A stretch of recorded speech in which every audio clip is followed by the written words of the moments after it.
আল্লাহর এই ঈমান বৃদ্ধি করার জন্য, আল্লাহর কাছে দোয়া কবুলের জন্য সহজ আর সবচেয়ে মজার একটা কাজ আছে। সেটা হলো অজু থাক না থাক, গোসল থাক না থাক, মাথায় কাপড় থাক না থাক, রান্নাঘরে থাকেন, মাছ করতে থাকেন, রিক্সা চালাতে থাকেন, দুটো কাজ করবেন।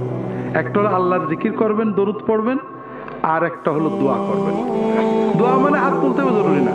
যখন কোনো মুসলমান নারী অথবা পুরুষ হাত উঠাক অথবা না উঠাক, মাছ কোটে, রিক্সা ধরে আছে, অজু থাক অথবা না থাক, মাথায় কাপড় থাক অথবা না থাক, যখন আল্লাহর সাথে কথা বলে, আল্লাহ আমার এইটা দাও, আল্লাহ আমার সেইটা দাও, যতক্ষণ কথা বলে ততক্ষণ একটা ফরজ ইবাদত করার মতো একটা ইবাদতের সওয়াব তার আমলনামায় লেখা হবে।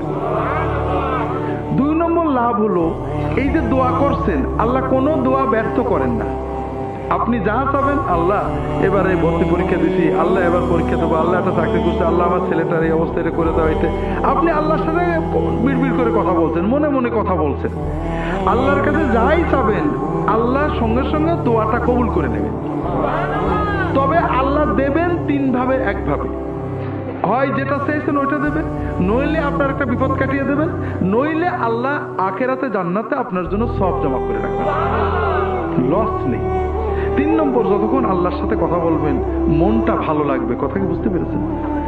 আর আল্লাহর জিকির করবেন সব সময়। জিকির, দোয়া, দরুদ শরীফ পড়ার জন্য অজু করা জরুরি না, গোসল করা জরুরি না, টুপি মাথায় দেওয়া জরুরি না, মেয়েদের মাথায় কাপড় দেওয়া জরুরি না, পাকসা পাওয়া জরুরি না। এগুলো সকল অবস্থায় করা যায়। কথা বুঝতে পেরেছেন?